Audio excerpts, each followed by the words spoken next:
Joshua Perry from the Big Ten Network. They're, of course, opening up their Big Ten Media Days. Josh, thanks for your time. We appreciate it. Your thoughts about what are the 2 or 3 biggest storylines, in your opinion, this week in the Big Ten?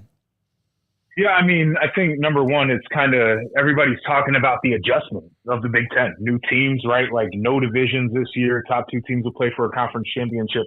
And so I think there's this excitement about some of the newness that's associated with that and what the races are going to look like at the top. Ryan Day, speaking right now to the Big Ten Network, he is and his team expected to be one of the top teams. We'll hear from Dan Lanning later this week in Oregon. I think that would be it. Number 2, there's been the conversation, not just about the new teams coming in, but the postseason races and how coaches are adjusting to it. Heard a lot today about training camp plans, about how big depth is going to be this year. It's always big, but they want to ensure that they have depth to be able to compete toward the end of the year. And I think coaches are trying to figure out their approach. And then finally, some even more changes, helmet communications, iPads on the sideline, like mechanics in game, things of that nature. So I think that there's kind of this tone almost of a kind of new era for college football with some of the conference realignment, the playoff expansion, some of the changes that are coming to the game. Joshua, I mean, where in your head do you think there are legitimate contenders for this conference title as you go down the list, 1 to 18? How many do you think there truly are? 3, maybe 2, right? Like it's tough. The Ohio State, Oregon, as I mentioned, Penn State. I think there's a question about their wide receivers and what they're going to be to support Drew Aller. I think their defense is going to be really good. I think if those 2 groups, the wide receiver and the quarterback, play extremely well, they'll be in the mix there. I think you put Michigan in there because of the fact that they won the title a year ago, because of the fact that they could have the best defense in the country this year. There are so many question marks on offense for them right now, and without being able to see it, it's a tough one. So I don't know if I really go past 4, right? Like the top 4 teams in there, and I probably feel confident about the top 2 in Ohio State and Oregon really being national title contenders. We were saying this when it came to Big 12 media days and even ACC media. There's so many teams, Joshua. I mean, if you could be ranked 9th, and that doesn't mean you're going to be a bad team. It's just like, hey, somebody's got to be at the back of the line because there's, 16, 18, wherever you look, teams to sort through. It's just, I don't know. It with all this newness, it just seems like these large conferences is also something to kind of get used to. Yeah, and it's hard when you try to spin that too. Like if you're a coach and you do finish probably with a solid record, but you're still middle of the road in the conference, and it's like, how do you feel about finishing 7th? Well, when the Big Ten was 11 teams, like finishing 7th was, real cause for concern. When you're talking about the Big Ten being 18 teams, you finish 7th, and it's like probably had a solid year, and it's just the fact that there's some good teams out in front of you. But I was going through and I looked at the preseason poll that they took, the unofficial preseason poll, and you got Nebraska that was kind of there in the middle. You got Wisconsin there in the middle, Rutgers, Maryland, right? And I'm looking at those schools in particular, Nebraska, Rutgers, Maryland, for some of the seasons that they've had, the past 5 or 10 years. Like if you told them they were going to be in the top half of the conference, like they could finish 7, 8, 9, they would be like, hell yeah, that sounds really good. Now, does 7, 8, 9 sound great? Not necessarily, but top half of the conference is doing well for a lot of these programs. Josh, when we talked about this with Oklahoma, Texas headed to the SEC, and of course the Pac-12 schools now in the Big Ten, and there's the teams in the Big 12 and the ACC. Do you think fan bases, and you played at one of them, the Alpha Dogs, the Blue Bloods, those who are used to 10-2 is about as low as you want to be, are they ready for the possibility of maybe 3 or 4 losses because of the schedules they may have in the conference plus non-conference games, if that happens? Absolutely not. I think about Ohio State, and even this year, conference realignment be damned. Everybody's like, it's 12-0, it's a Big Ten championship, and it's making a run at that national title, probably winning the thing. And if those things all don't happen, people are going to look at Ryan Day and be like, man, this guy can't coach. Mm-hmm. And I'd look at his record, and 40-3 in Big Ten games. You're trying to tell me a guy who wins that many games can't coach, but these fan bases have high expectations, and it doesn't matter what the schedule is. I'd even look down at the SEC. Poor Billy Napier, poor Florida. I ran through their schedule the other day, and you got Miami, and you got Florida State and non-con, and then it seemed like they had Ole Miss, Tennessee, Alabama, LSU, like they had everybody. And like you end up winning 4 or 5 games out of that schedule. It's probably the expectation. Nobody's going to be satisfied with 4 games. And it doesn't matter how many great teams that were ranked in the top 25, top 15, top 10, top 5 that they played that year. So it's going to be unfortunate, but that's kind of the carnage of the new way the conferences are set up. So you were on the Ohio State team that won the very first playoff, and you guys went 14-1. How much of a grind was that to have that little bit of extra at the end, and how much of an adjustment do you think it will take for coaches and teams to potentially have, a couple of extra games at the end of the year due to the expanded playoff? Just from a player perspective, was that tough to adjust to, and will it be even tougher to add even 1 or 2 more games on top of that? I think from a physical standpoint, it wasn't that bad. Like, you're beat up, banged up by the end of the year. Like, that's the cost of doing business playing football. What was the toughest part, honestly, was the Big Ten championship game, the amount of emotion we had. We won that game 59-0. Yeah. And to manage those emotions until the next game, which was the semifinal around New Year's. Now, those guys are going to be playing in the closer window, so a little bit less of that anxiety that builds up. But then the turnaround of an emotional game against Alabama in the South to advance to the national title. Like, we needed every single day between that game and the national title game against Oregon to feel like our emotions were back in balance. And so I think the physical aspect is one part of it, but emotionally, I think these players are going to have to be ready to handle some battles where there are ups and downs and like you feel elated at the end of it, but you got to reframe your mindset to go out and win another one.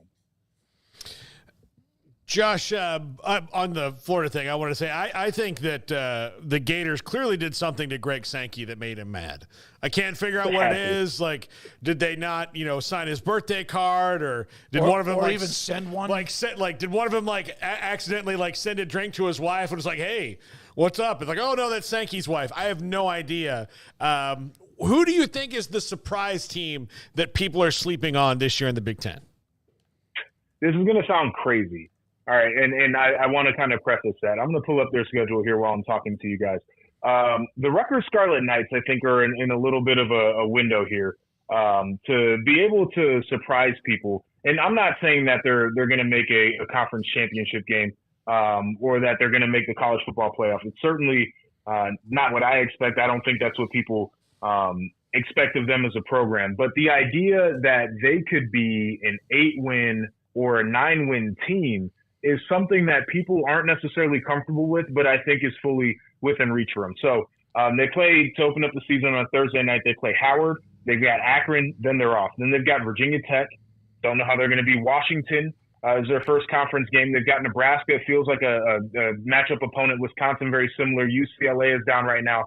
USC, and then they're off. Then they got Minnesota, winnable game. Maryland, winnable game. Illinois, winnable game. Michigan State. They don't play Ohio State. They don't play Michigan. They don't play Penn State. They don't play Oregon. Like, they avoid the top dogs of the conference.